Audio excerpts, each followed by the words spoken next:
May nag-comment po, gagawa daw po ako ng tutorial na Giant. Gumawa ako ng simple na Giant tutorial. Ito, panoorin nyo po. Una, gumawa po tayo ng video. Kunin na natin yan. Tingnan nyo. Una, gagawa tayo ng video. Sa'yo na. Tapos, pupunta tayo sa CapCut. Tapos, next project. Hanapin yung unang video para sa pag-edit.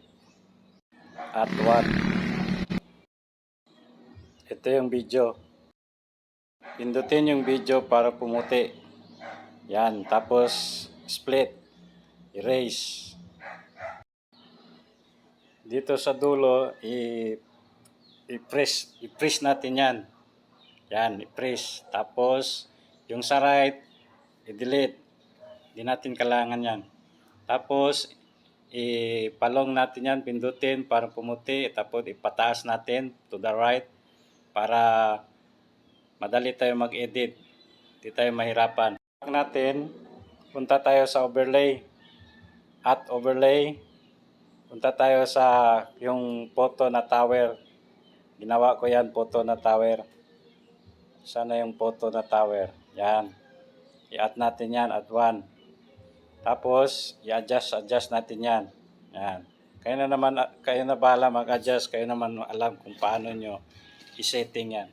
Tapos, punta tayo sa mask. Punta tayo sa mask. Pindutin yung horizontal. I-ano natin, i-adjust. Tapos yung sa baba, yung may arrow, ipababa nyo. Yan, para mawala yung, yung linya niya. Hindi mahalata na may linya. Yan, ganyan. Tapos, at 1 na naman tayo yung video na si Giant. Yan, yan naka-add 1 na. I-adjust nyo kung saan kayo banda mag-umpisa. Ako dito ako nag-umpisa. Yan. Paputi yan. Tapos yung sa dulo, delete, i-adjust. Tapos, Bakit nandito po ito? yan, Kunin na yan, natin ganyan. Oh, yan, sinubukan ko yan. Tapos, ano natin, remove background. Sana yun si remove background. Ayun, remove background. Yan.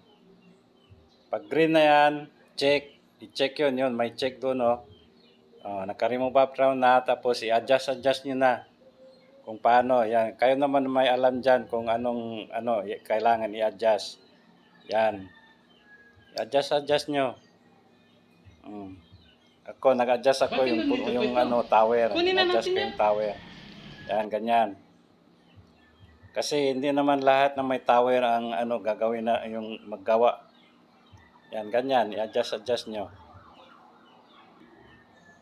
Ganyan. Pagkatapos, i-export nyo. Yung may export doon sa taas, export nyo para maka-reels na kayo. Ito nang labas niyan.